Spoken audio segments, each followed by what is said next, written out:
મિત્રો, આજની વાર્તામાં તમારું સ્વાગત છે. વાર્તા શરૂ કરતા પહેલાં અમને કોમેન્ટ કરીને જરૂર જણાવજો કે તમે અમારી વિડીયોઝ ક્યાંથી જોઈ રહ્યા છો અને અમારી વાર્તાઓ તમને કેવી લાગે છે. અને હા, ચેનલને સબસ્ક્રાઈબ કરીને તમારો પ્રેમ જરૂર આપજો. તો ચાલો વાર્તા શરૂ કરીએ. મારું નામ દિવ્યા છે. હું મારા ઘરમાં મારા પતિ અને મારા દીકરા સાથે રહેતી હતી. મારા પતિનું નામ રાઘવ હતું અને મારા દીકરાનું નામ રાજ હતું. અને રાજ હજી માત્ર 5 વર્ષનો હતો, પરંતુ જેટલી સમજણ એ નાના એવા બાળકમાં હતી એટલી તો કેટલાય મોટા લોકોમાં પણ હોતી નથી. મારા લગ્નને કેટલાય વર્ષો થઈ ચૂક્યા હતા, પરંતુ લગ્ન પછી મને ક્યારેય એ ખુશી ન મળી જેના સપના દરેક છોકરી પોતાના પિયરથી વિદાય થતી વખતે જુએ છે. મેં પણ વિચાર્યું હતું કે મારો પતિ મને બહુ પ્રેમ કરશે, મારી ઇજ્જત કરશે, મારો સાથ આપશે, અમે બંને મળીને એક નાનું એવું ખુશહાલ પરિવાર બનાવીશું. પરંતુ મારી કિસ્મતમાં કદાચ કંઈક બીજું જ લખાયેલું હતું. રાઘવ બહુ લાલચુ માણસ હતો. તેને માત્ર પૈસાથી જ મતલબ હતો. તેને ના મારી ભાવનાઓની પરવા હતી અને ના તો મારા દર્દની. તેને ક્યારેય એ વાતથી ફેર નહોતો પડતો કે હું આખો દિવસ કેટલું કામ કરું છું, હું બીમાર છું કે ઠીક છું, મેં જમ્યું છે કે નહીં. તેને બસ પોતાની જરૂરિયાતો પૂરી થવાથી જ મતલબ રહેતો હતો. જો ક્યારેય કોઈ વાત તેના મનની ન થાય તો તે કંઈ પણ વિચાર્યા વગર મારા પર ગુસ્સો કાઢી નાખતો. નાની નાની વાત પર ઝઘડો કરવો તેની આદત બની ચૂકી હતી. ક્યારેય ચામાં ખાંડ ઓછી થઈ ગઈ તો લડાઈ, ક્યારેય શાકમાં મીઠું થોડું વધારે થઈ ગયું તો લડાઈ, ક્યારેય ઘરનો કોઈ સામાન પોતાની જગ્યા પર ન મળ્યો તો લડાઈ, અને કેટલી વાર તો કોઈ પણ વગર કારણે પણ તે મારા પર ચિલ્લાવા લાગતો હતો. હું ચૂપચાપ તેની વાતો સાંભળતી રહેતી હતી, કારણ કે મને ખબર હતી કે જો મેં જવાબ આપ્યો તો વાત વધુ આગળ વધી જશે. કેટલી વાર તો તે મને મારતો પણ હતો. તેના હાથના માર કરતાં તેના શબ્દો મને વધુ ચોટ પહોંચાડતા હતા.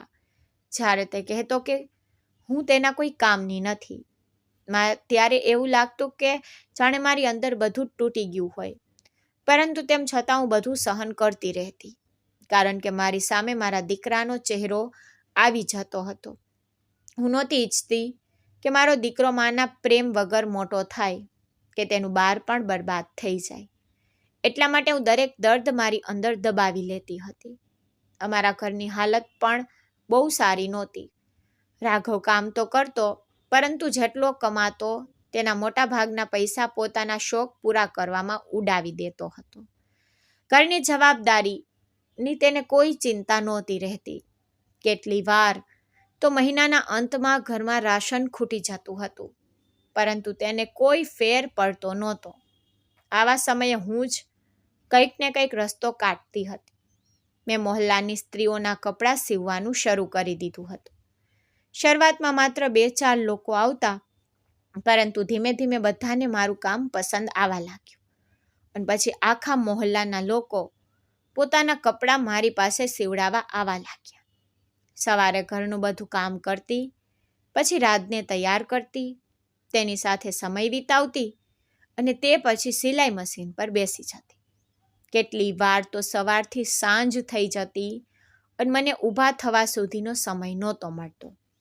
રાત્રે જ્યારે બધા સૂઈ જતા ત્યારે પણ હું મોડી રાત સુધી સિલાઈ કરતી રહેતી.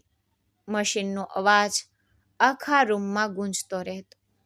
મારી આંખો દુખવા લાગતી, કમર અકળાઈ જતી, હાથની આંગળીઓ શૂન્ય પડી જતી, પરંતુ હું તેમ છતાં કામ કરતી રહેતી હતી, કારણ કે મને ખબર હતી જો હું અટકી ગઈ તો મારા દીકરાની નાની નાની ખુશીઓ અધૂરી રહી જશે.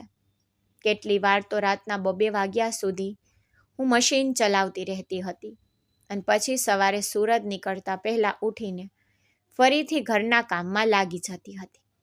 મારી જિંદગી બસ આ જ રીતે ચાલી રહી હતી. દર્દ, તકલીફ, જવાબદારીઓ અને સમજૂતી. પરંતુ આ બધાની વચ્ચે જો કોઈ વસ્તુ મને જીવવાની હિંમત આપતી હતી તો તે મારો દીકરો રાજ હતો. રાજ મારી આખી દુનિયા હતો. જ્યારે તે પોતાની નાની નાની વાતોથી મને હસાવતો હતો, ત્યારે મને લાગતું હતું કે ઉપરવાળાએ મારી બધી ખુશીઓ એક જ બાળકમાં નાખી દીધી છે. તે બહુ જ સમજદાર હતો. જો ક્યારેય મને રડતી જોઈ લેતો તો તરત મારી પાસે આવીને મારો ચહેરો પોતાના નાના હાથોથી પકડી લેતો અને કહેતો કે મમ્મી, તમે રડો છો કેમ? હું મોટો થઈને બહુ બધા પૈસા કમાઈશ, પછી તમારે ક્યારેય કામ નહીં કરવું પડે. ત્યારે તેની વાતો સાંભળીને મારી આંખોમાં આંસુ આવી જતા હતા. પરંતુ હું તેની સામે સ્મિત કરી દેતી હતી અને કહેતી કે ના બેટા, હું નથી રડતી. મારી આંખમાં બસ કંઈક ચાલ્યું ગયું હતું. તે તરત ભાગીને પાણી લઈને આવતો અને કહેતો કે મમ્મી, આંખ ધોઈ લો, ઠીક થઈ જશે. તેની માસુમિયત જોઈને મારું દિલ ભરાઈ આવતું હતું. કેટલી વાર જ્યારે હું સિલાઈ કરી રહી હોતી તો તે ચૂપચાપ મારી પાસે બેસી જતો અને નાના નાના કપડાના ટુકડા ઉઠાવીને કહેતો કે મમ્મી, હું પણ તમારી મદદ કરું કે? હું હસીને કહેતી કે ના બેટા, હજી તું બહુ નાનો છે, તું બસ સારી રીતે ભણતર કર. તે હસીને કહેતો કે હું ખૂબ ભણીશ અને મોટો માણસ બનીશ, પછી તમને કોઈના કપડાં નહીં સીવવા દઉં. હું તમારા માટે બહુ મોટું ઘર બનાવીશ. એ સમયે તેની વાતો સાંભળીને મારા બધા દુઃખ જાણે ક્યાંક ગાયબ થઈ જતા હતા. મારી પાસે પોતાના માટે કંઈ નહોતું, ના સાડા કપડાં, ના કોઈ ઘરેણાં, ના કોઈ શોખ. પરંતુ જ્યારે પણ થોડા ઘણા પૈસા બચતા, હું પોતાના માટે કંઈ લેવાની જગ્યાએ રાજ માટે કંઈક ખરીદી લેતી.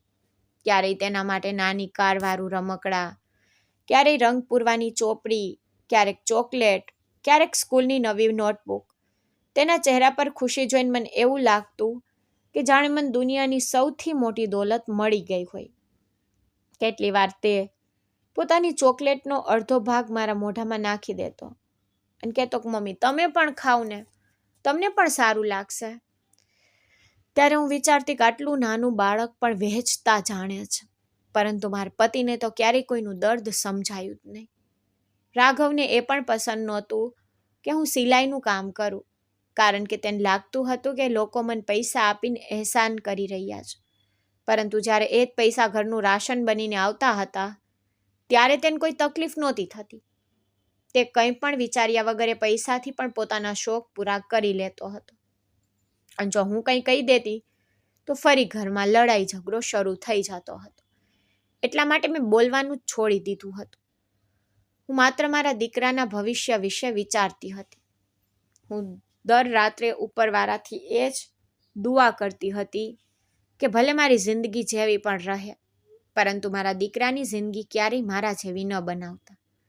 તેને હંમેશા ખુશ રાખજો, તેને એક સારો માણસ બનાવજો, તેને એટલો કાબિલ બનાવજો કે તેને ક્યારેય કોઈની સામે હાથ ન ફેલાવવો પડે. હું ઈચ્છતી હતી કે મારો દીકરો મોટો થઈને મહેનતથી પોતાની ઓળખ બનાવે, લોકોની મદદ કરે અને દરેકે માણસને ઇજ્જત કરે જે તેની સાથે પ્રેમથી પેશ આવે. કારણ કે મેં મારી જિંદગીમાં ઇજ્જતની કમી બહુ મહેસૂસ કરી હતી. હું નહોતી ઈચ્છતી કે મારો દીકરો ક્યારેય કોઈ સ્ત્રીની આંખોમાં આંસુ લાવે, જેમ તેના પિતાએ મારી આંખોમાં લાવ્યા હતા. હું બસ તેના માટે જીવી રહી હતી. તેનું સ્મિત જ મારી તાકાત હતી, તેનું ભવિષ્ય જ મારું સપનું હતું અને તેની દરેક નાની ખુશી મારા માટે કોઈ મોટા તહેવારથી ઓછી નહોતી.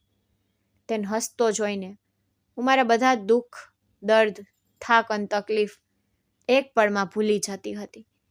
મને એવું લાગતું હતું કે જ્યાં સુધી મારો દીકરો મારી સાથે છે ત્યાં સુધી હું દરેક મુશ્કેલીનો સામનો કરી શકું છું. અને ભલે મારી જિંદગીમાં કેટલાય તોફાન કેમ ન આવી જાય, હું મારા દીકરા માટે ક્યારેય હાર નહીં માનું, કારણ કે હવે એ જ મારી દુનિયા હતો, એ જ મારી આશા હતો અને એ જ મારા જીવવાનું સૌથી મોટું કારણ હતો. ક્યારેક મારો દીકરો રાજ એવી વાતો કરતો જેને સાંભળીને મને હસવું પણ આવતું હતું અને હેરાની પણ થતી હતી. તે અવાજમાં કહેતો હતો કે મમ્મી, તમે જોજો, એક દિવસ હું મારી કિસ્મત બદલી નાખીશ. એક દિવસ આપણી આ ગરીબી હંમેશા માટે ખત્મ થઈ જશે. આપણી પાસે બહુ બધા પૈસા હશે, પછી તમારે કોઈના કપડાં નહીં સીવા પડે. હું તમને બહુ મોટું ઘર અપાવીશ, તેમાં તમારો પોતાનો અલગ રૂમ કરાવીશ, તમારા માટે નવી સિલાઈની મશીન પણ લાવીશ.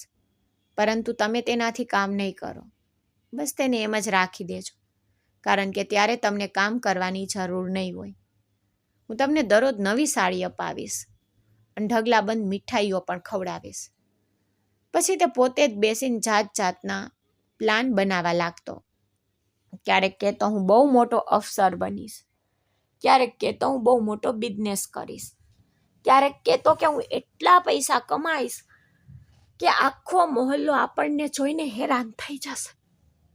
તેની વાતો સાંભળીને હું સ્મિત કરી દેતી અને તેના માથા પર હાથ ફેરવીને કહેતી કે બેટા, પહેલાં સારી રીતે ભણી લે, પછી મોટા થઈને જે મન કરે તે કરજે, પરંતુ અત્યારે આટલી મોટી વાતો ન કરતો. તે હસીને કહેતો કે મમ્મી, સપના જોવા ખરાબ વાત થોડી હોય છે, એક દિવસ બધું સાચું થશે. તેની વાતો સાંભળીને મારું દિલ તો ખુશ થઈ જતું હતું, પરંતુ ફરી મારી નજર રાઘવ પર જતી તો ઘરના ખૂણામાં બેઠો પોતાના જ વિચારોમાં ખોવાયેલો રહેતો. તેને પોતાના પરિવારથી કોઈ મતલબ નહોતો. તેને બસ જલ્દીથી જલ્દી વધારે પૈસા જોઈતા હતા, ભલે તે મહેનતથી આવે કે ખોટા રસ્તેથી. રાઘવને જુગારની બહુ ખરાબ લત લાગી ચૂકી હતી. પહેલાં તો તે ક્યારેક ક્યારેક મિત્રો સાથે રમતો હતો, પરંતુ ધીમે ધીમે તેની એવી આદત પડી ગઈ કે ઘરના પૈસા પણ જુગારમાં ઉડાવવા લાગ્યો. કેટલી વાર તો મારી સિલાઈથી કમાયેલા પૈસા પણ તે ચૂપકેથી ઉઠાવી જતો. જ્યારે હું પૂછતી તો મારા પર જ ચિલ્લાવા લાગતો. હું તેની આદતથી બહુ પરેશાન હતી. મને હંમેશા ડર લાગ્યા કરતો હતો કે ક્યાંક એક દિવસ તે બધું બરબાદ ન કરી દે, પરંતુ ઈચ્છવા છતાં પણ કંઈ કરી શકતી નહોતી, કારણ કે દર વખતે વાત લડાઈ અને મારપીટ સુધી પહોંચી જતી હતી. એટલા માટે મેં ચૂપ રહેવાનું જ શીખી લીધું હતું. હું બસ ઉપરવાળાથી એ જ પ્રાર્થના કરતી હતી કે કોઈક રીતે મારો દીકરો આ માહોલથી દૂર રહે અને મોટો થઈને પોતાના પિતા જેવો બિલકુલ ન બને. એક દિવસની વાત છે, તે દિવસે સવારથી જ રાજ બહુ ખુશ હતો. તેણે મોહલ્લાના બાળકો પાસેથી સાંભળી લીધું હતું કે અમારા ઘરેથી થોડે દૂર મોટો મેળો લાગ્યો છે. ત્યાં ચકડોળ પણ છે, રમકડાની દુકાનો પણ છે અને જાત જાતની મીઠાઈઓ પણ મળી રહી છે. તે સવારથી જ મારી પાછળ પડેલો હતો. મમ્મી, મને મેળામાં જવું છે, પ્લીઝ મમ્મી, મને લઈ જાઓ ને. હું પહેલાં તો તેને ટાળતી રહી, કારણ કે મારી પાસે વધારે પૈસા નહોતા અને મને કેટલાક કપડાં પણ સીવીને આપવાના હતા. પરંતુ તેની માસૂમ આંખોમાં એટલી ખુશી હતી કે હું ના ન પાડી શકી. તેને મારા ગળામાં હાથ નાખી દીધા અને બોલ્યો, મમ્મી, હું કંઈ વધારે નહીં માંગુ, બસ થોડું ફળી લઈશું, પછી પાછા આવી જઈશું. તેની વાત સાંભળીને મેં સ્મિત કરતાં કહ્યું કે અચ્છા, ઠીક છે, સાંજે ચાલીએ છીએ, પરંતુ અત્યારે તો મને કામ કરવા દે. આ સાંભળતા જ તે ખુશીથી ઉછળી પડ્યો અને આખા ઘરમાં દોડવા લાગ્યો. વારંવાર પૂછતો રહ્યો, મમ્મી હવે શાંત થઈ ગઈ, હવે ચાલીએ કે? હું તેને જોઈને સ્મિત કરી દેતી. આખરે સાંજ થઈ જ ગઈ. મેં જલ્દી જલ્દી પોતાનું કામ ખતમ કર્યું. રાજને નવડાવ્યો, તેના સારા વાળ કપડાં પહેરાવ્યા, તેના વાળ સરખા કર્યા અને પોતે પણ સાધારણસી સાડી પહેરી લીધી. મારી પાસે વધારે સારા કપડાં નહોતા, પરંતુ તે દિવસે મારા દીકરાની ખુશી માટે મારા માટે સૌથી વધુ જરૂરી હતી. મેં ઘરનો દરવાજો બંધ કર્યો અને તેનો નાનો એવો હાથ પકડીને મેળા તરફ ચાલી નીકળી. જેમ જેમ અમે મેળાની પાસે પહોંચતા ગયા તેમ તેમ અવાજ વધતો જતો હતો. દૂરથી જ રંગબેરંગી લાઇટો દેખાઈ રહી હતી. બાળકોનું હસવાનું સંભળાઈ રહ્યું હતું.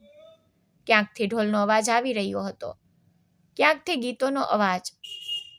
ચારે તરફ બહુ રોનક હતી. રાત તો ખુશીથી ઉછળતો જતો હતો. તેની આંખો ચમકી રહી હતી. તે દરેક વસ્તુને જોઈને કહેતો, મમ્મી જુઓ કેટલું મોટું ચકડોળ, મમ્મી જુઓ ફુગ્ગા, મમ્મી જુઓ કેટલી બધી લાઇટો. હું બસ તેની ખુશી જોઈ રહી હતી અને મનોમન ઉપરવાળાનો શુક્રિયા કરી રહી હતી કે આટલા દિવસો પછી મારો દીકરો ખુલીને હસી તો રહ્યો છે. મેળાની અંદર કદમ રાખતા જ મને અહેસાસ થઈ ગયો કે ત્યાં બહુ વધારે ભીડ હતી. લોકો એકબીજા સાથે ભટકાતા આગળ વધી રહ્યા હતા. બાળકો આડાઅવડા ભાગી રહ્યા હતા. દુકાનદારો જોર જોરથી પોતાની દુકાનનો અવાજ લગાવી રહ્યા હતા. કોઈ દુકાન પર રમકડા વેચી રહ્યા હતા, ક્યાંક મીઠાઈઓ સજેલી હતી, ક્યાંક રંગબેરંગી બંગડીઓ ચમકી રહી હતી, તો ક્યાંક મોટા મોટા ચકડોળ આસમાન સુધી જતા દેખાઈ રહ્યા હતા. ભીડ એટલી વધારે કે ચાલવું પણ મુશ્કેલ થઈ રહ્યું હતું. એટલા માટે મેં રાજનો નાનો એવો હાથ બહુ મજબૂતીથી પકડી રાખ્યો હતો. મને વારંવાર ડર લાગી રહ્યો હતો કે ક્યાંક તે ભીડમાં મારાથી દૂર ના થઈ જાય. જ્યારે પણ ભીડ થોડી વધારે થતી, હું તેને તરત મારી ખોળામાં ઉઠાવી લેતી અને છાતી સરસો ચાપી લેતી. પછી થોડો રસ્તો સાફ થતો તો તેને નીચે ઉતારી દેતી અને ફરીથી તેનો હાથ પકડી લેતી. હું દરેક પળ બસ તેના પર જ નજર રાખેલી હતી. રાજ ક્યારેક આમ જોતો, ક્યારેક તેમ. તેની ખુશીનો તો કોઈ ઠેકાણો જ નહોતો. ત્યારે જ તેની નજર એક રમકડાની દુકાન પર ગઈ, જ્યાં રંગબેરંગી ગાડીઓ, રોબોટ, નાના નાના રમકડા રાખેલા હતા.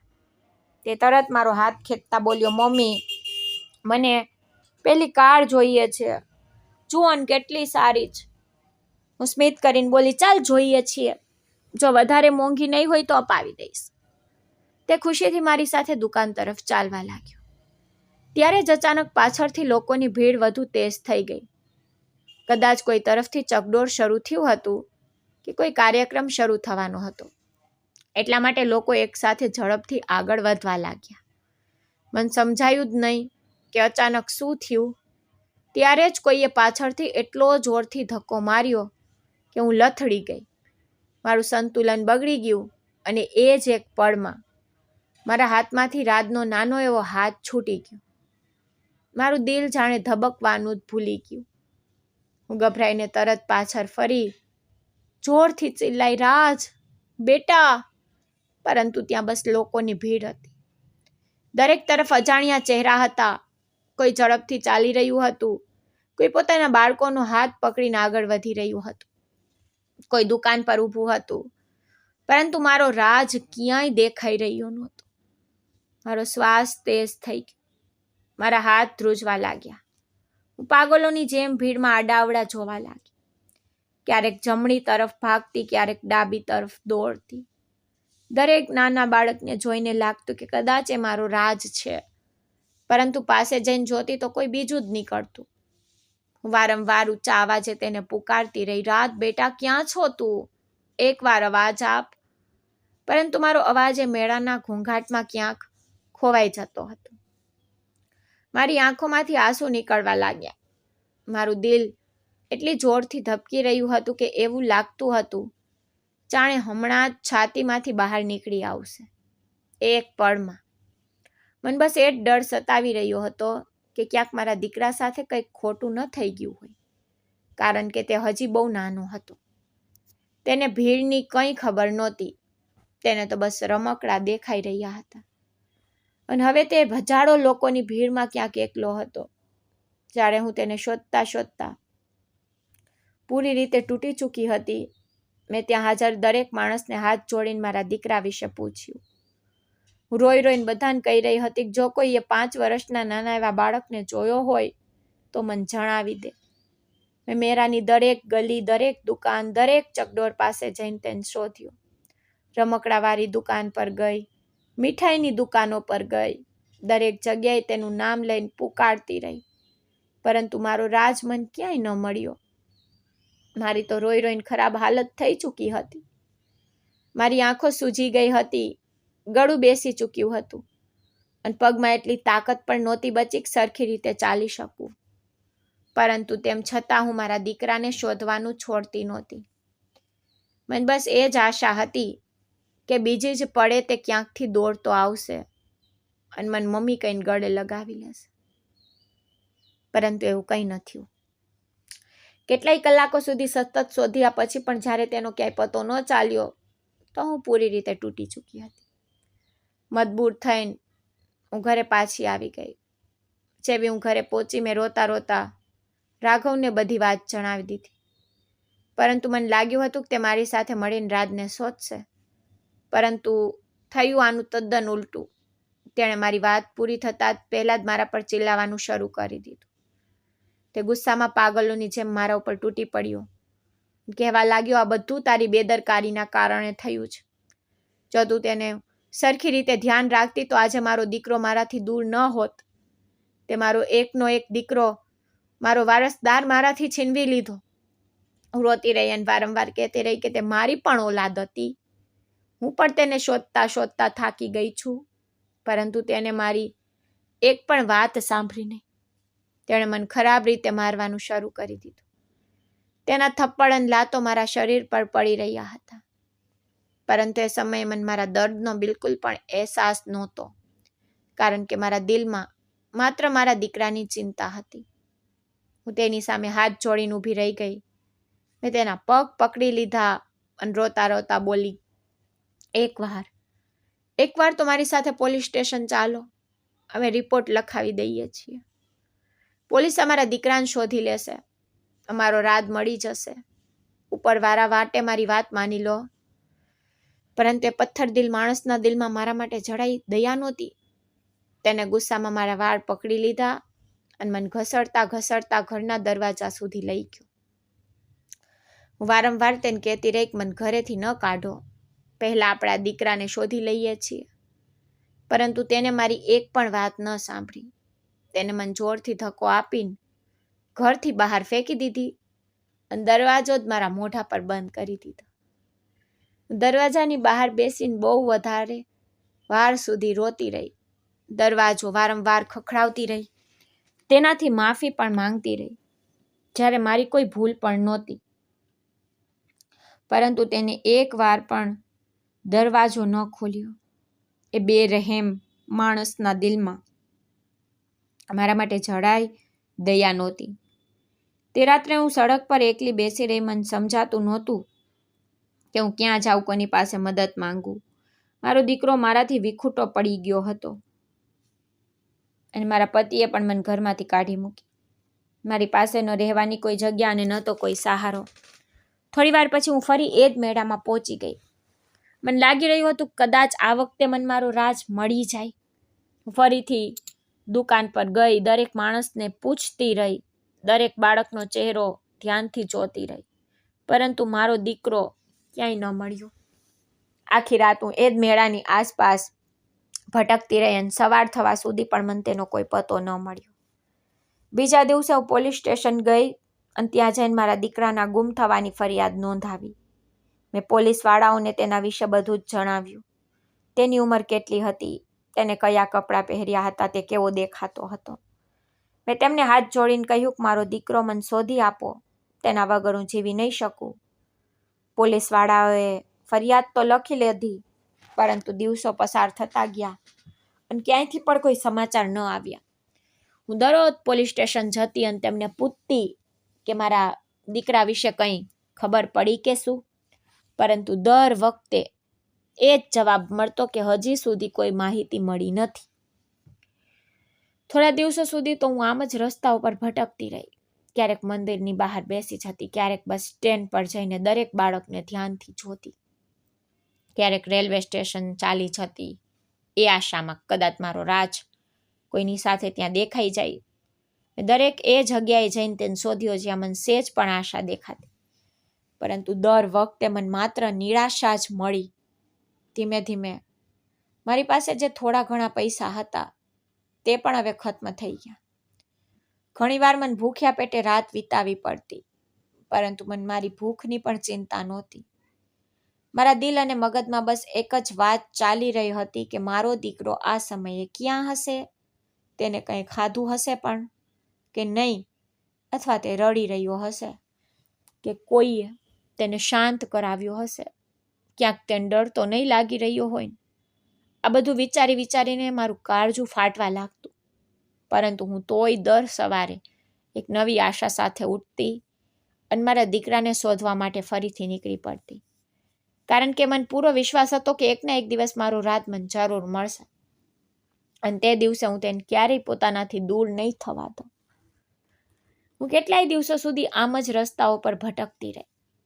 મારું કોઈ પોતાનું નહોતું, કોઈ સહારો નહોતો અને ના જ માથું છુપાવવાની કોઈ જગ્યા હતી. હું દિવસભર મારા દીકરાને શોધતી રહેતી અને જ્યારે સાંજ પડી જતી તો કોઈ રસ્તાના કિનારે, કોઈ બંધ દુકાનની બહાર કે કોઈ ઝાડની નીચે બેસીને રાત વિતાવી લેતી. ઘણીવાર રાતમાં એટલી ઠંડી લાગતી કે આખી રાત ઊંઘ જ નહોતી આવતી, પરંતુ મારી પાસે ઓઢવા માટે કંઈ પણ નહોતું. હું મારા હાથથી પોતાને ઢાંકવાનો પ્રયત્ન કરતી અને કોઈક રીતે સવાર થવાની રાહ જોતી. ખાવા માટે પણ મારી પાસે પૈસા બચ્યા નહોતા. ઘણીવાર 2-2 દિવસ સુધી કંઈ ખાવા મળતું નહોતું. પછી મજબૂરીમાં મને કચરાના ઢગલા પાસેથી કંઈક ઉઠાવીને ખાવું પડતું. ક્યારેક કોઈ હોટલની બહાર વધેલું ખાવાનું મળી જતું તો એનાથી જ પેટ ભરી લેતી. પરંતુ સમય માણસ પાસે બધું જ કરાવી દે છે. હવે મારી પાસે કોઈ બીજો રસ્તો પણ નહોતો. ધીમે ધીમે મારા પગમાં બહુ ઊંડા ફોલ્લા પડી ગયા.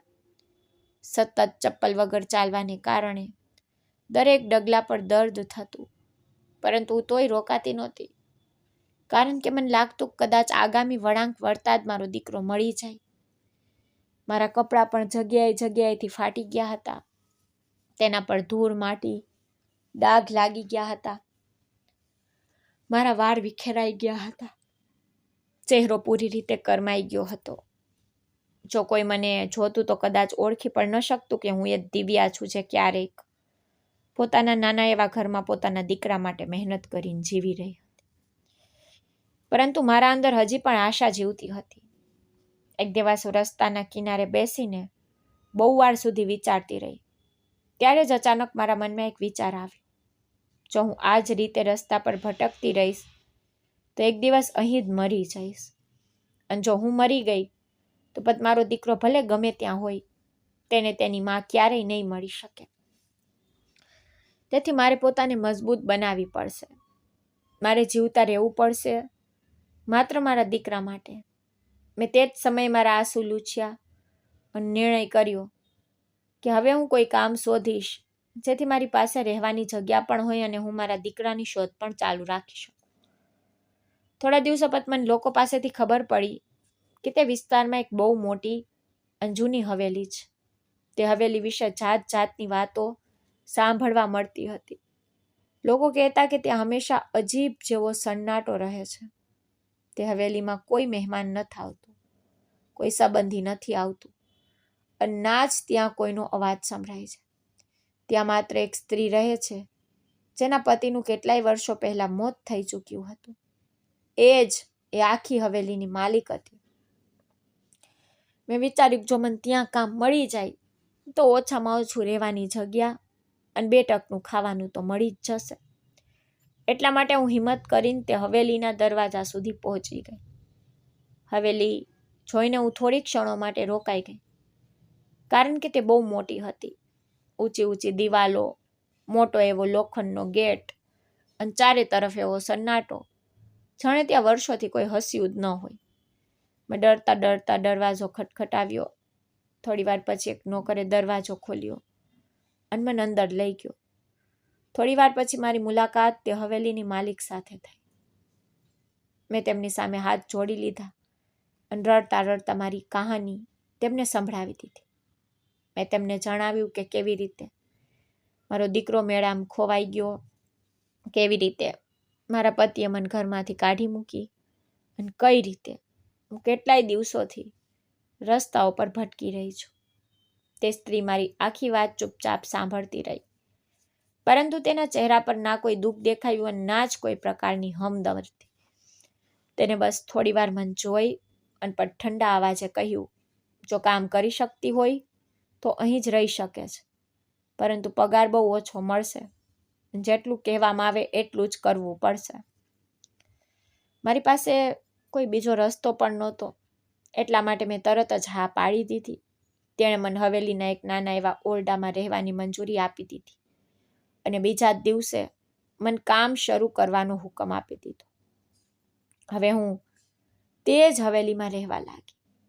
સવારથી લઈને રાત સુધી હું આખા ઘરની સફાઈ કરતી, ભોંયતળિયું સાફ કરતી, બારીઓ લૂછતી, જૂના ફર્નિચરની ધૂળ હટાવતી, બગીચાની સફાઈ કરતી અને જે પણ કામ મળતું કંઈ પણ બોલ્યા વગર કરતી રહેતી.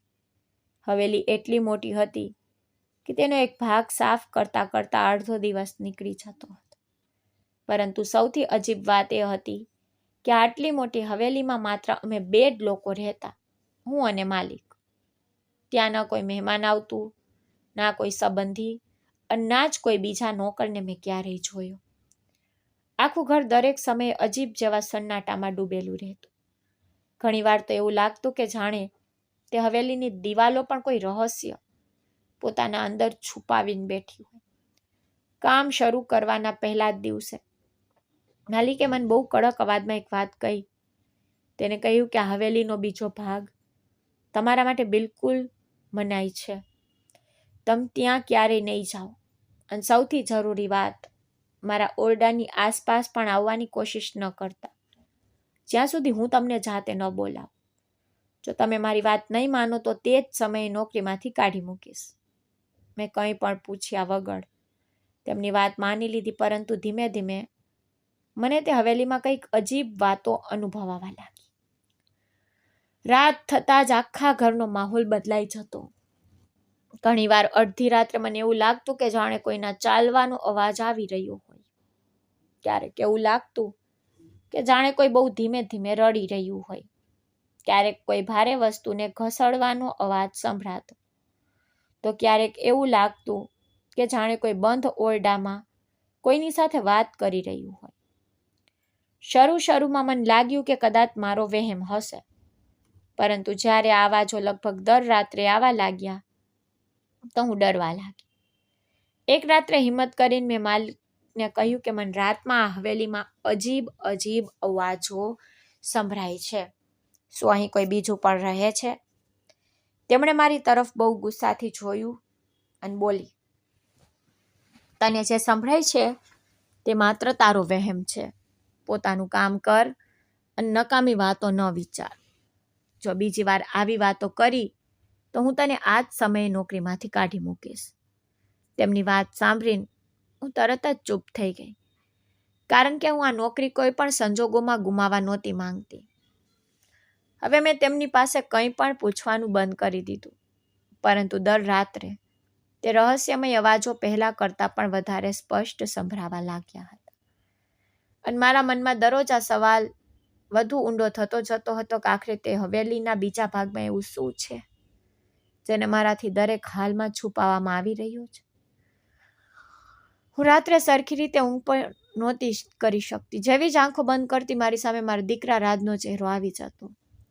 તેનું હસવું, તેની માસૂમ વાતો, તેની નાની નાની શરારતો, બધું જ મારી આંખોની સામે ઘૂમવા લાગતું. ઘણીવાર તો એવું લાગતું કે જાણે તે મને અવાજ આપી રહ્યો હોય, અને હું ગભરાઈને તરત જ ઉઠીને બેસી જતી હતી. પરંતુ જ્યારે ચારે તરફ જોતી તો ત્યાં માત્ર સન્નાટો હતો. ત્યારે મારી આંખોમાંથી પોતાની મેળે જ આંસુ વહેવા લાગતા. હું દર રાત્રે ઉપરવાળા પાસે હાથ જોડીને બસ એ જ દુઆ કરતી હતી કે મારો દીકરો જ્યાં પણ હોય ખુશ હોય, સુરક્ષિત હોય, તેને ક્યારેય કોઈ તકલીફ ન મળે. જો તે મારી પાસે નથી તો ઓછામાં ઓછું કોઈ સારા માણસ પાસે હોય જે તેને પ્રેમ આપતો હોય, તેની દેખભાળ કરતો હોય. હું ઉપરવાળાને કહેતી હતી કે મારા હિસ્સાની બધી ખુશીઓ તેને આપી દેજો, પરંતુ તેને ક્યારેય દર્દ ન આપતા. જોતામાં સમય એવો નીકળતો ગયો કે મને પોતાને અહેસાસ પણ ન થયો. દિવસો અઠવાડિયામાં બદલાઈ ગયા, અઠવાડિયા મહિનાઓમાં, અને મહિનાઓ ધીમે ધીમે વર્ષોમાં બદલાઈ ગયા. હું દર વર્ષ એ જ આશા સાથે જીવતી રહી કે કદાચ આ વર્ષે મારો દીકરો મને મળી જશે, પરંતુ દર વખતે મારી આશા અધૂરી રહી જતી. આજે ફરી એ જ દિવસ હતો જે દિવસે મારો દીકરો મારાથી વિખૂટો પડ્યો હતો. તે દિવસની દરેક વાત મને આજે પણ એવી જ યાદ હતી જાણે બધું કાલે જ થયું હોય. સવારથી જ મારું મન બહુ બેચેન હતું. એવું લાગતું હતું કે જાણે આજે કંઈક થવાનું છે. આકાશમાં કાળા કાળા વાદળો છવાયેલા હતા. તેજ પવન ચાલી રહ્યો હતો. ઝાડની ડાળીઓ જોર જોરથી હલી રહી હતી. દૂર ક્યાંક વાદળો ગરજી રહ્યા હતા, અને એવું લાગતું હતું કે થોડી જ વારમાં બહુ મોટું તોફાન આવવાનું છે. આખો માહોલ અજીબ જેવો ડર પેદા કરી રહ્યો હતો.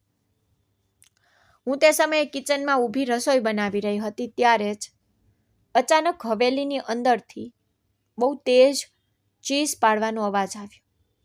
તે અવાજ માલકીનના ઓરડાની તરફથી આવી રહ્યો હતો. હું એક ક્ષણ માટે ગભરાઈ ગઈ, કારણ કે આટલા વર્ષોથી મેં તેમને ક્યારેય આ રીતે ચીસ પાડતા સાંભળ્યા નહોતા.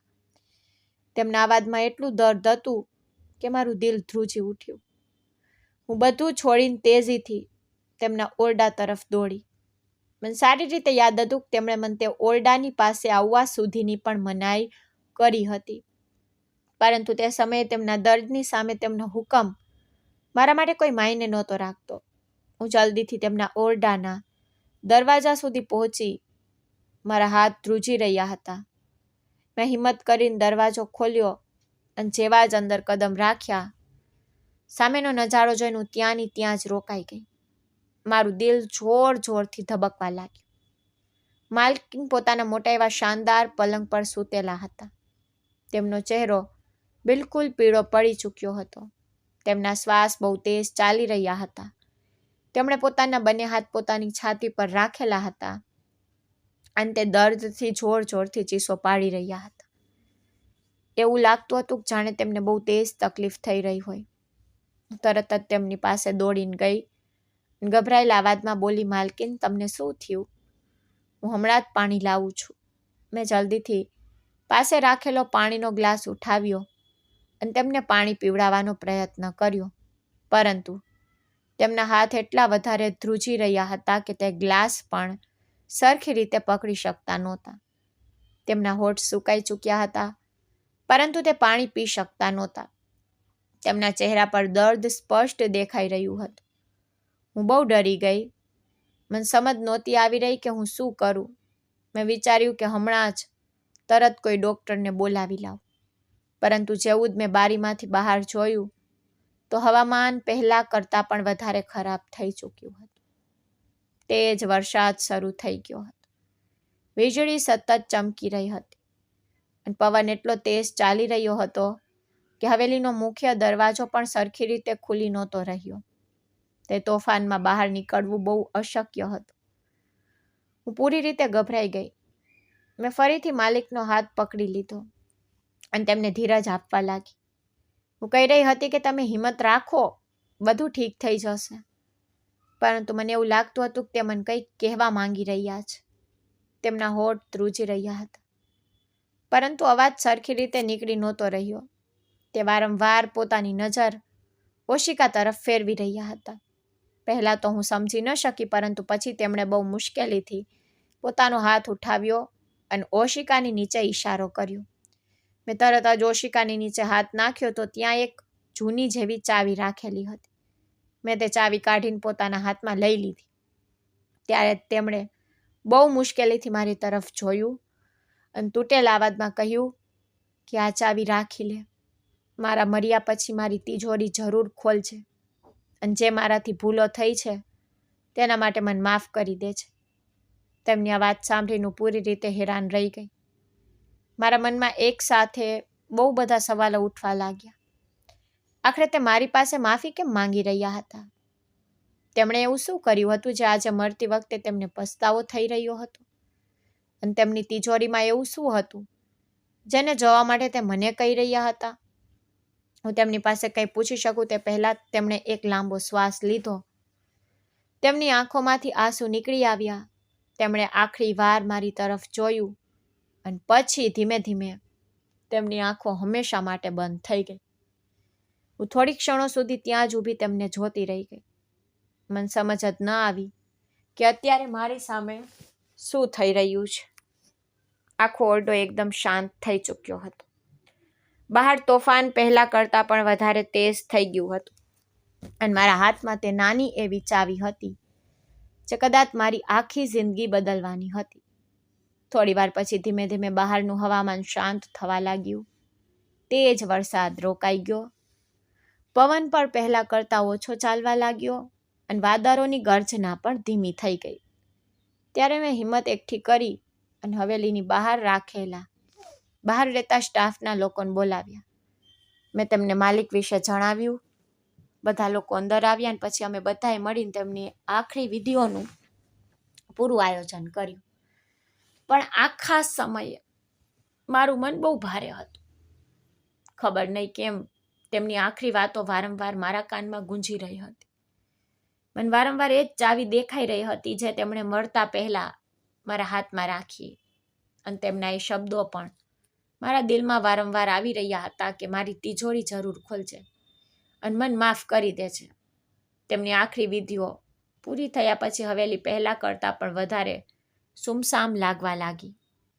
હવે તે આખા વિશાળ ઘરમાં હું બિલકુલ એકલી રહી ગઈ હતી. ચારે તરફ મારો સન્નાટો હતો. હું હવેલીની વચ્ચે વચ્ચે બનેલા મોટા એવા હોલમાં જમીન પર બેસી ગઈ અને બહુ વાર સુધી કંઈ પણ બોલ્યા વગર વિચારતી રહી. મારા હાથમાં હજી પણ એ જ ચાવી હતી. હું તેને વારંવાર જોઈ રહી હતી, પરંતુ મને સમજ નહોતી આવી રહી કે આખરે તેમણે આ ચાવી મને જ કેમ આપી. તેમણે મારી પાસે જ માફી કેમ માંગી? તેમણે એવું કયું રહસ્ય સીનામાં છુપાવી રાખ્યું હતું જેને તે મરતા પહેલા મને જણાવવા માંગતા હતા? મારા મનમાં એક સાથે હજારો સવાલો ઘૂમી રહ્યા હતા, પરંતુ કોઈ સવાલનો કોઈ જવાબ નહોતો. ઘણી વાર સુધી વિચાર્યા પછી મેં કુંડો શ્વાસ લીધો અને પોતાને કહ્યું કે હવે જે પણ છે સચ્ચાઈ, તેનો પતો લગાવવાનો માત્ર એક જ રસ્તો છે કે મારે તે તિજોરી ખોલવી જ પડશે. હું ધીમેથી ઉઠી અને તે ઓરડા તરફ ચાલવા લાગી જ્યાં તે જૂની તિજોરી રાખેલી હતી. દરેક ડગલાન સાથે મારું દિલ વધુ તેજીથી ધબકવા લાગ્યું. એવું જ લાગતું હતું કે જાણે મારા પગ ભારે થઈ ગયા હોય અને આગળ વધવું મુશ્કેલ થઈ રહ્યું હોય. મારા હાથોમાં પરસેવો આવી ચૂક્યો હતો. આખા શરીરમાં અજીબ જેવી ગભરામણ ફેલાઈ ગઈ હતી. તોય હું પોતાને રોકી ન શકી. આખરે હું તે તિજોરીની સામે પહોંચી ગઈ. તે બહુ જૂની અને મજબૂત લોખંડની તિજોરી હતી, જેને જોઈને જ લાગતું હતું કે તેના અંદર કોઈ બહુ મોટું રહસ્ય છુપાયેલું છે. મેં ધ્રુજતા હાથે મારી મુઠ્ઠી ખોલી અને તે ચાવીને તાળામાં લગાવી. થોડી ક્ષણો માટે મારા શ્વાસ જાણે રોકાઈ ગયા. મેં ધીમેથી ચાવી ફેરવી. તાળું ખુલવાનો અવાજ આખા ઓરડામાં ગુંજી ઉઠ્યો. પછી મેં બંને હાથોથી તેનો ભારે દરવાજો ધીમે ધીમે ખોલ્યો. જેવી તિજોરી ખુલી, મારી નજર સૌથી પહેલાં અંદર રાખેલી એક નાની એવી પોટલી પર પડી. મેં ધ્રુજતા હાથે તેને ઉઠાવી અને જેવું જ કપડું હટાવ્યું, મારા પગ નીચેથી જમીન સરકી ગઈ. મારી આંખો ફાટીને ફાટી રહી ગઈ. મારા શ્વાસ તેજ થઈ ગયા અને આખું શરીર ધ્રુજવા લાગ્યું, કારણ કે તે પોટલીની અંદર એક નાના એવા બાળકના કપડાં રાખેલા હતા. તે કપડામાં સૌથી ઉપર કાળા રંગનો એ જ નાનો એવો શર્ટ રાખેલો હતો, જેને જોતા જ મારા દિલના ધબકારા જાણે રોકાઈ ગયા હતા.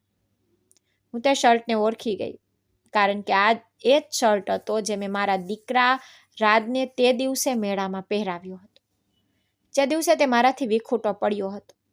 મેં પોતે મારા હાથે તેના માટે તે શર્ટ ખરીદ્યો હતો અને તેની છાતી પર એક નાનો એવો લાલ દોરો પણ મેં જે લગાવ્યો હતો, જેથી જો ક્યારેય બટન તૂટી જાય તો હું તેને ઓળખી શકું. એ જ લાલ દોરો આજે પણ તે શર્ટ પર લાગેલો હતો. હવે મને કોઈ શંકા રહી નહોતી. આ મારા દીકરાના જ કપડાં હતા. મારા હાથ એટલા વધારે ધ્રુજી રહ્યા હતા કે તે શર્ટ મારા હાથમાંથી લગભગ પડી જ ગયું. મારી આંખોમાંથી આંસુ રોકાવાનું નામ નહોતા લઈ રહ્યા. વારંવાર તે શર્ટને પોતાની છાતીએ લગાવી રહી હતી અને રડતા રડતા બસ એ જ કહી રહી હતી કે આ મારા રાજનો શર્ટ છે, આ મારા દીકરાનો શર્ટ છે. પરંતુ આ અહીં કેવી રીતે આવ્યો? આખરે હવેલી અને મારો દીકરો એકબીજા સાથે કેવી રીતે જોડાયેલા છે? મારું મગજ પૂરી રીતે શૂન્ય થઈ ચૂક્યું હતું.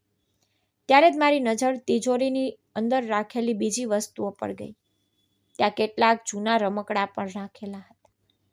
એક નાની એવી લાકડાની કાર, એક તૂટેલું ટેડીબેર અને એક લાલ રંગનો નાનો એવો દડો, જેને જોઈને મારી આંખોની સામે ફરીથી પોતાના દીકરાનું બાળપણ ઘૂમી ગયું, કારણ કે તે રમકડા પણ બિલકુલ એવા જ હતા જેવા રાત પાસે હોતા હતા.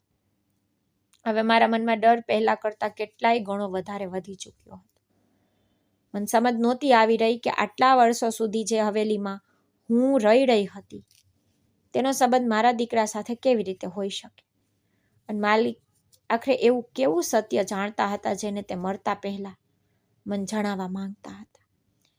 મને સ્પષ્ટ અનુભવાઈ રહ્યું હતું કે મારી જિંદગીનું સૌથી મોટું રહસ્ય હવે ધીમે ધીમે મારી સામે ખુલવાનું છે, અને કદાચ તે રહસ્યની પાછળ મારા દીકરાના ગાયબ થવાની પૂરી સચ્ચાઈ છુપાયેલી હતી. તે શર્ટ કોઈ બીજાનું નહીં પણ મારા દીકરા રાજનું જ હતું. અને હું તેને જોતાં જ ઓળખી ગઈ, કારણ કે એ જ કાળા રંગનું શર્ટ મેં પોતાના હાથે તેને પહેરાવ્યું હતું જે દિવસે અમે મેળામાં ગયા હતા. એ શર્ટના એક ખૂણા પર સેજ દોરો નીકળેલો હતો, જેને મેં સોય દોરાથી સરખો કર્યો હતો, અને તેની અંદર મેં પોતાના હાથે એક નાનું નિશાન પણ બનાવ્યું હતું, જેથી જો ક્યારેય ક્યાંક ખોવાઈ જાય તો હું ઓળખી શકું. તેને જોતાં જ મારી આંખોમાંથી આંસુ રોકાવાનું નામ નહોતા લઈ રહ્યા.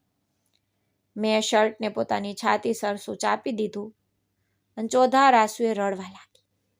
અને એવું લાગતું હતું કે જાણે આટલા વર્ષો પછી હું મારા દીકરાને જ ગળે લગાવી રહી હોઉં. વારંવાર એ શર્ટને ચૂમી રહી હતી અને રડતા રડતા બસ એ જ કહી રહી હતી કે મારો રાજ, મારું બાળક તું ક્યાં છે? તને આટલા વર્ષોથી શોધી રહી છું. થોડી વાર પછી મેં માન મારી જાતને સંભાળી, પોતાના આંસુ લૂછ્યા અને પછી એકવાર ફરીથી તિજોરીની અંદર ધ્યાનથી જોવા લાગી. ત્યાં એ શર્ટની સાથે કેટલાક જૂના રમકડા પણ રાખેલા હતા, જેમને જોઈને સાફ લાગતું હતું કે તેમને ખૂબ સાચવીને રાખવામાં આવ્યા હતા. એ જ રમકડાની પાસે એક નાની લાકડાની પેટી રાખેલી હતી. તેનું તાળું પહેલેથી જ તૂટેલું હતું. એવું લાગતું હતું કે જાણે તેને ઘણા વર્ષો પહેલાં ખોલવામાં આવી હોય. મેં ધ્રુજતા હાથે નાની પેટીનું ઢાંકણું ઉંચક્યું. જેવું મેં અંદર જોયું, મારી ધડકન ફરીથી તેજ થઈ ગઈ. તેની અંદર કેટલીક ફાઇલો રાખેલી હતી, કેટલાક પ્રોપર્ટીના કાગળો હતા, કેટલાક જૂના દસ્તાવેજો હતા, કેટલાક પાસપોર્ટ અને વિઝા સાથે જોડાયેલા કાગળો રાખેલા હતા, અને એ બધાની નીચે એક નાનો વળેલો પત્ર રાખેલો હતો. એ પત્રને જોઈને મારા મનમાં અજીબ સરખી બેચેની થવા લાગી. મને અહેસાસ થઈ રહ્યો હતો કદાચ મારી જિંદગીના બધા સવાલોનો જવાબ આ જ કાગળમાં છુપાયેલો છે. મેં ધીમેથી એ પત્રને ઉપાડ્યો, તેને ખોલ્યો અને ધ્રુજતા હાથે વાંચવાનું શરૂ કર્યું. પત્રની પહેલી લાઈન વાંચતા જ મારી આંખોમાંથી આંસુ ફરી વહેવા લાગ્યા. તેમાં લખ્યું હતું, દિવ્યા, મને માફ કરી દે છે. જ્યારે તું આ પત્ર વાંચી રહી હોઈશ ત્યારે કદાચ હું આ દુનિયામાં નહીં હોઉં, અને જ્યારે તને પૂરી સચ્ચાઈ ખબર પડશે તો તું મારાથી ખૂબ નફરત કરવા લાગીશ. પરંતુ મરતા પહેલાં હું મારા દિલનો બોજ હલકો કરવા માંગુ છું. મેં તારી સાથે જે પણ કર્યું તેના માટે હું ખૂબ શર્મિંદા છું. મને દરેક દિવસે મારી ભૂલનો પસ્તાવો થતો રહ્યો, પરંતુ હું ક્યારેય એટલી હિંમત ન કરી શકી કે તને સાચું કહી શકું. આગળ લખ્યું હતું, જે દિવસે તું પહેલી વાર મારી હવેલીમાં કામ માંગવા આવી હતી એ જ ક્ષણે મેં તને ઓળખી લીધી હતી. હું જાણતી હતી કે તું કોણ છે અને તારો દીકરો કોણ હતો, પરંતુ મેં તને કંઈ ન કહ્યું, કારણ કે હું મારા કરેલા ગુનાથી ડરતી હતી. હું દરેક દિવસે તને મારી સામે જોઈને શરમથી ઝૂકી જતી હતી, પરંતુ છતાંય સાચું બોલવાની હિંમત ન કરી શકી. જેવી જ મેં આગલી લાઈન વાંચી, મારું આખું શરીર ધ્રુજી ઉઠ્યું. તેમાં લખ્યું હતું, તારો દીકરો જે તે દિવસે મેળામાં તારાથી છૂટી પડી ગયો હતો તે ખરેખર ખોવાયો નહોતો, પરંતુ તેને તારાથી જાણી જોઈને દૂર કરવામાં આવ્યો હતો, અને તેને તારાથી દૂર કરવામાં તારા પતિ રાઘવ અને મારો પણ બરાબરનો હાથ હતો. આ વાંચતા જ મારા હાથમાંથી પત્ર લગભગ છૂટી જ ગયો. મને મારી આંખો પર વિશ્વાસ નહોતો થઈ રહ્યો. મારું માથું ચકડાવા લાગ્યું. એવું લાગતું હતું કે જાણે પૂરી દુનિયા મારી સામે ઘૂમી રહી હોય. મારા શ્વાસ તેજ થઈ ગયા અને દિલ એટલી જોરથી ધડકવા લાગ્યું કે મને લાગ્યું કે હમણાં છાતીમાંથી બહાર નીકળી જશે. મારી આંખોમાંથી આંસુ સતત વહી રહ્યા હતા. હું મારી જાતને કહી રહી હતી કે ના, એવું ન હોઈ શકે. એક બાપ પોતાની જ ઓલાદ સાથે આવું કેવી રીતે કરી શકે? રાઘવ આવું કેવી રીતે કરી શકે? પરંતુ મારા હાથમાં પત્ર હતો અને તેના પર લખેલા શબ્દો કોઈ અણીદાર પથ્થરની જેમ મારા દિલને ચીરી રહ્યા હતા. હું થોડી વાર સુધી બિલકુલ શાંત રહી. પછી મેં મારા આંસુ લૂછ્યા, ઊંડો શ્વાસ લીધો અને પોતાની જાતને સંભાળવાની કોશિશ કરી, કારણ કે હવે હું કોઈ પણ ભોગે પૂરી સચ્ચાઈ જાણવા માંગતી હતી. મેં ધ્રુજતા હાથે પત્રને ફરીથી સીધો કર્યો અને તેને આગળ વાંચવાનું શરૂ કરી દીધું. કારણ કે મને અહેસાસ થઈ રહ્યો હતો કે હવે મારી જિંદગીનું સૌથી મોટું સત્ય મારી સામે આવવાનું હતું. મેં ધ્રુજતા હાથે પત્રને આગળ વાંચવાનું શરૂ કર્યું તો મારી આંખોમાંથી આંસુ સતત વહી રહ્યા હતા. પરંતુ હવે હું કોઈ પણ ભોગે પૂરી સચ્ચાઈ જાણવા માંગતી હતી. પત્રમાં આગળ લખ્યું હતું કે દિવ્યા, મારો પતિ ખૂબ મોટો બિઝનેસમેન હતો. તેની પાસે કરોડોની દોલત હતી, ઘણી બધી જમીનો હતી, કેટલી ફેક્ટરીઓ હતી અને આ વિશાળ હવેલી પણ તેની જ હતી. પરંતુ જ્યારે તેનું મોત થયું ત્યારે તેની બધી સંપત્તિ મારા નામે થઈ ગઈ. બહારની દુનિયાને લાગતું હતું કે હું ખૂબ જ ભાગ્યશાળી છું કારણ કે મારી પાસે કોઈ વસ્તુની અછત નહોતી. પરંતુ સાચું એ હતું કે હું અંદરથી બિલકુલ એકલી હતી. મારા પતિના ગયા પછી આ પૂરી દોલતનો કોઈ વારસ નહોતો. અને આ જ વાત મને દરેક દિવસે અંદરને અંદર ખાઈ રહી હતી. મને ડર હતો કે મારા મર્યા પછી આ બધું કોના હિસ્સામાં જશે. હું કોઈ પણ સંજોગોમાં એક દીકરો ઈચ્છતી હતી જે આ પૂરી સંપત્તિનો માલિક બની શકે. પરંતુ લાખ કોશિશો પછી પણ મારી ઈચ્છા પૂરી ન થઈ શકી. હું વારસની ચાહતમાં એટલી અંધી થઈ ચૂકી હતી કે મને સાચા અને ખોટાનો તફાવત જ દેખાતો નહોતો. મેં એવા નિર્ણયો લીધા જેના વિશે વિચારીને મને હવે દરેક દિવસે શરમ આવે છે. આગળ લખ્યું હતું, ત્યારે જ એક દિવસ મારી મુલાકાત તારા પતિ રાઘવ સાથે થઈ. પહેલી જ મુલાકાતમાં મને સમજાઈ ગયું કે તે ખૂબ લોભી માણસ છે. તેની આંખોમાં સિર્ફ પૈસાની ભૂખ હતી. તેને ન તો સંબંધોની પડવા હતી અને ન તો પરિવારની. મેં ધીમે ધીમે તેની સાથે વાત કરવાનું શરૂ કર્યું અને પછી એક દિવસ મેં તેની સામે મારી વાત મૂકી. મેં કહ્યું, જો તું મને એક દીકરો આપી દે તો હું તને એટલા પૈસા આપીશ કે તારી કેટલી પેઢીઓ આરામથી જીવી શકશે. મને લાગ્યું હતું કે કદાચ કોઈ બાપ મારી આ વાત સાંભળીને મને ઘરની બહાર કાઢી મૂકશે, પરંતુ રાઘવે એવું કંઈ ન કર્યું. તેણે એક પણ ક્ષણ વિચાર્યા વગર મને પૂછ્યું કે બદલામાં કેટલા પૈસા આપશો. એ જ ક્ષણે મને સમજાઈ ગયું કે તે પોતાના લોભ આગળ કોઈ પણ સંબંધની કિંમત ન જ સમજતો. મેં તેને કહ્યું કે જેટલા માંગશે એટલા આપીશ. ત્યારે તેને મારી તરફ જોઈને કહ્યું, મને પૂરા 1 કરોડ રૂપિયા જોઈએ. જો તું મને 1 કરોડ રૂપિયા આપી દે તો હું તને મારો દીકરો આપી દઈશ. આ વાંચતા જ મારા હાથ ધ્રુજવા લાગ્યા. મારા આંખોની સામે રાઘવનો ચહેરો ઘૂમવા લાગ્યો. હું કલ્પના જ નહોતી કરી શકતી કે જે માણસને મારો દીકરો પપ્પા કહીને બોલાવતો હતો તેણે જ પૈસા માટે પોતાના દીકરાનો સોદો કરી દીધો. પત્રમાં આગળ લખ્યું હતું, મેં તેની શરત માની લીધી. મેં તેને પૂરા 1 કરોડ આપ્યા અને પછી અમે બંને મળીને એક એવો પ્લાન બનાવ્યો જેની કોઈને અમારા પર શંકા પણ ન જાય. અમે કેટલાય દિવસો સુધી વિચારી સમજીને યોજના બનાવી અને આખરે મેળાવાળો દિવસ પસંદ કર્યો.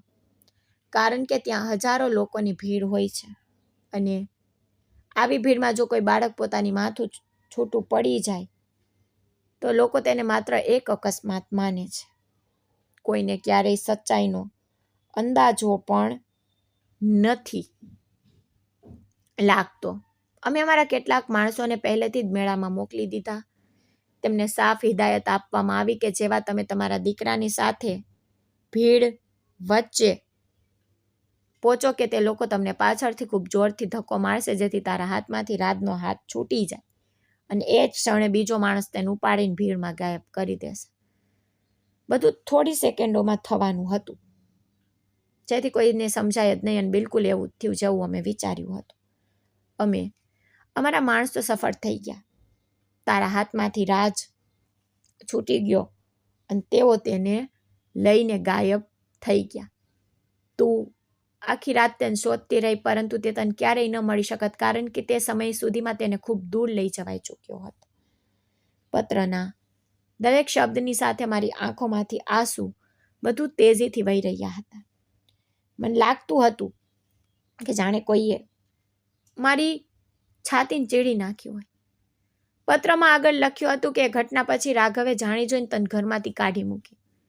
તેને તારી કોઈ મદદ ન કરી કારણ કે તેને ડર હતો કે જો તું તેની સાથે રહીશ તો એક દિવસ સચ્ચાઈ સુધી પહોંચી શકે છે. એટલા માટે તેને તને એકલી છોડી દીધી, જેથી તું પૂરી જિંદગી તારા દીકરાને શોધતી રહે અને ક્યારેય એ સચ્ચાઈ સુધી ન પહોંચી શકે. બીજી તરફ તે મારા આપેલા 1 કરોડ લઈને પોતાની નવી જિંદગી જીવવા લાગ્યો. તેને પોતાના દીકરાની પણ ક્યારેય કોઈ ચિંતા નહોતી. તેના માટે તે માત્ર પૈસાના બદલામાં કરવામાં આવેલો એક સોદો હતો અને આ જ તેની સૌથી મોટી હેવાનિયત હતી. દિવ્યા, આજે જ્યારે હું બધું લખી રહી છું ત્યારે મને મારા દરેક ગુના પર શરમ આવે છે. મેં માત્ર વારસ મેળવવાના લોભમાં એક માનો ખોડો ઉજ્જડ કરી દીધો.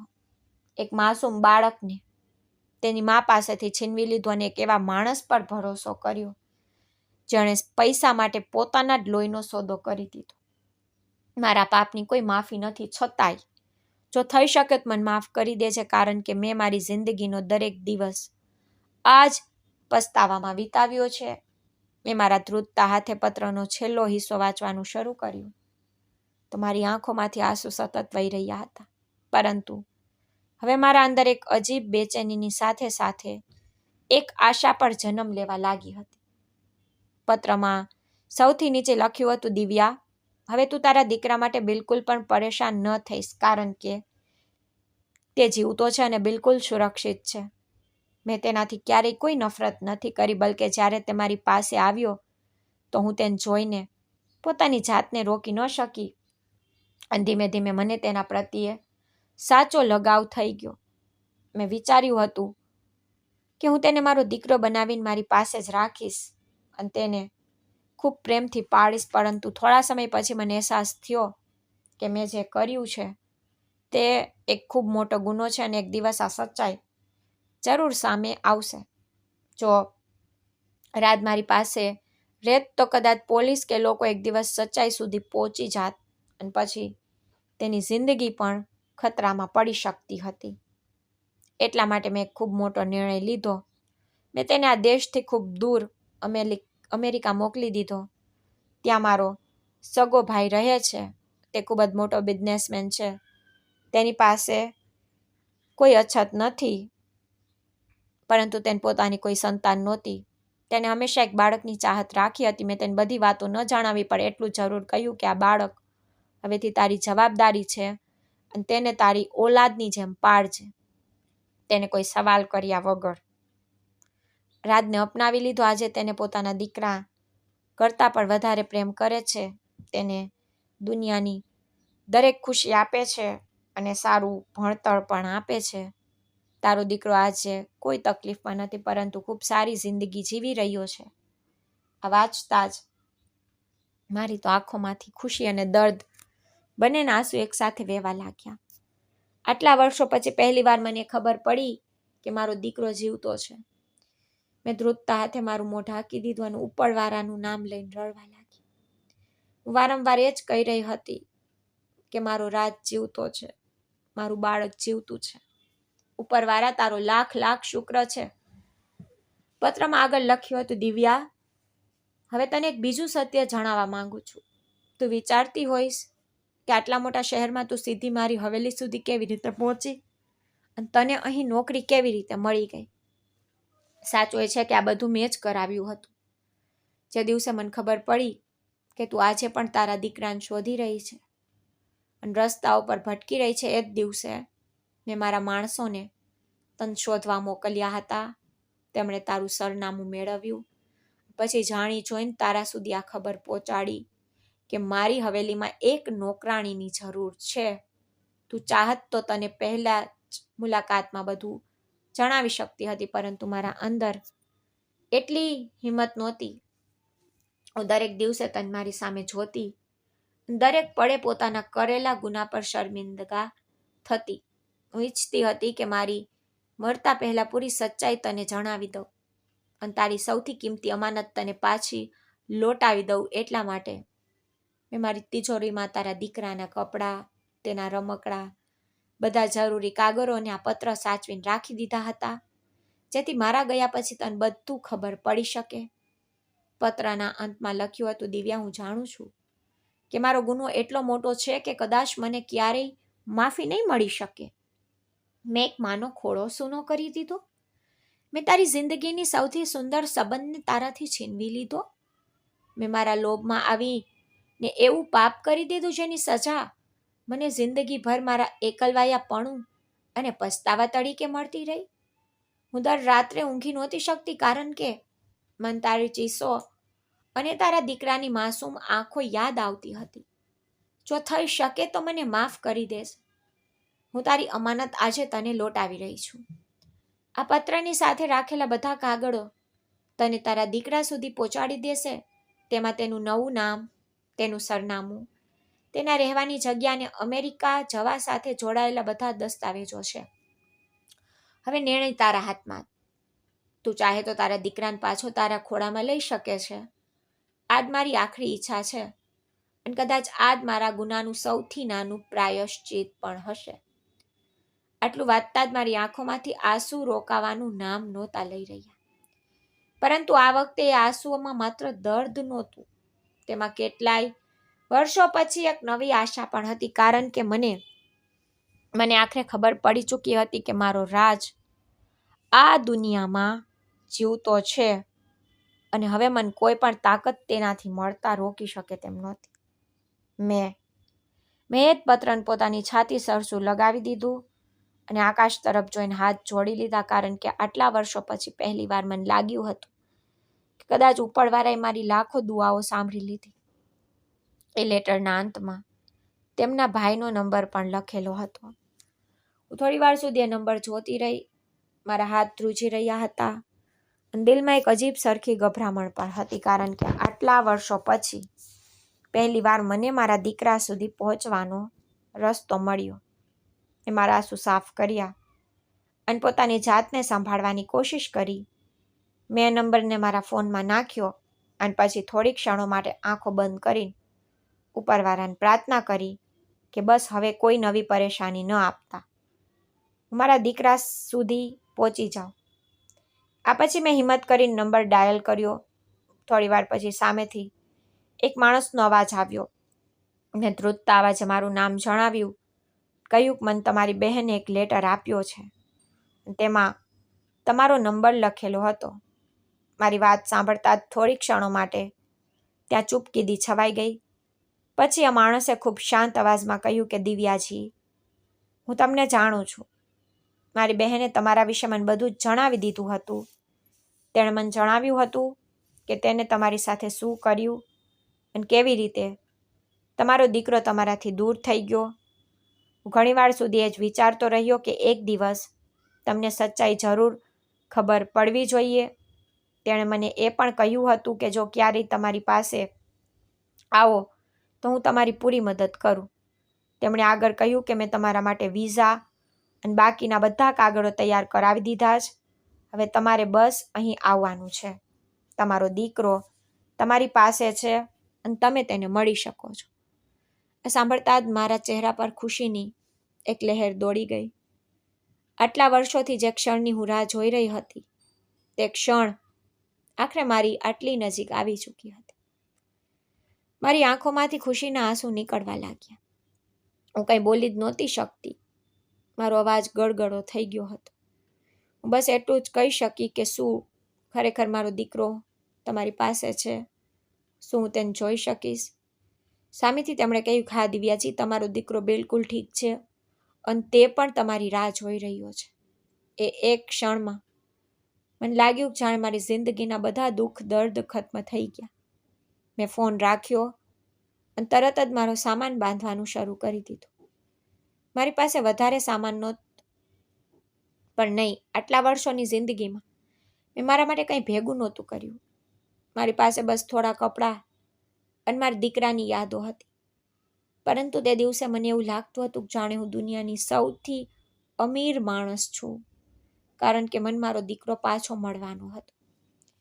મેં હવેલીના એ ઓરડાને આખરી વાર જોયો જ્યાં મેં આટલા વર્ષો એકલા વિતાવ્યા હતા, જ્યાં મેં દર્દ પણ જોયું હતું અને જ્યાંથી મને મારી જિંદગીનું સૌથી મોટું સત્ય મળ્યું હતું. મેં ચાવી અને લેટરને સાચવીને મારી પાસે રાખ્યા, કારણ કે તે મારી જિંદગીની સૌથી મોટી કહાની બની ચૂક્યા હતા. થોડા કલાકો પછી હું સફર પર નીકળી. મારા મનમાં બસ એક જ ખ્યાલ હતો કે મારા રાજને ફરીથી મારી બાહોમાં લઈશ. રસ્તા આખામાં મારી આંખોની સામે તેનું બાળપણ ઘૂમતું રહ્યું. તેની નાની નાની વાતો, તેનું સ્મિત, તેનો અવાજ, બધું જ મને યાદ આવી રહ્યું હતું. હું વિચારતી રહી, ખબર નહીં તે કેટલો મોટો થઈ ગયો હશે. શું તે મને ઓળખી શકશે? શું તેને મારી યાદ હશે? ક્યાં તે મને માં કહીને બોલાવશે?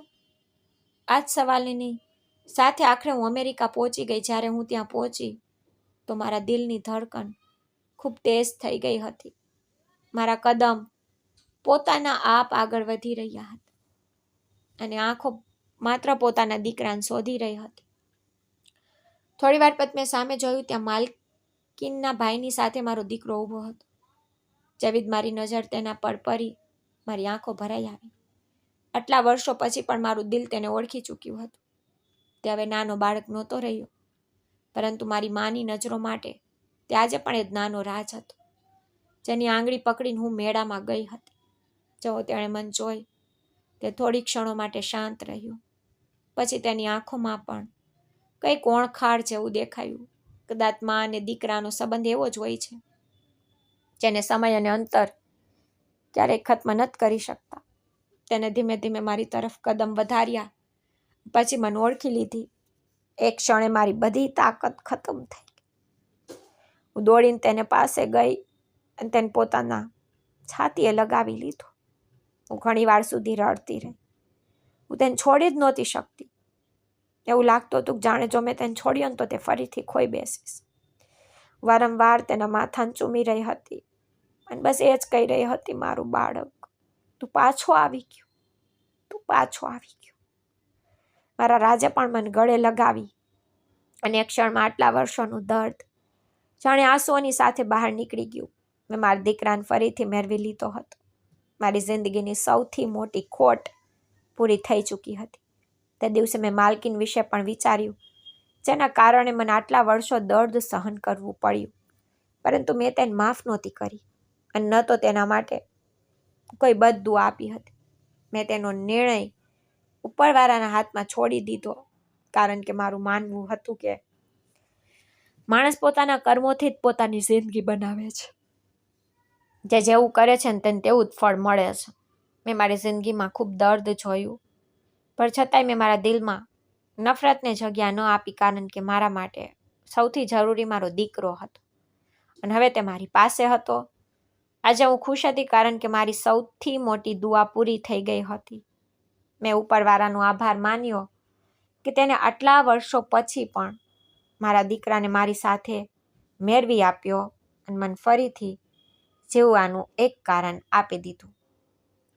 તો મિત્રો, જો તમને મારી સ્ટોરી સારી લાગી હોય તો લાઇક, શેર, સબસ્ક્રાઈબ જરૂરથી કરજો.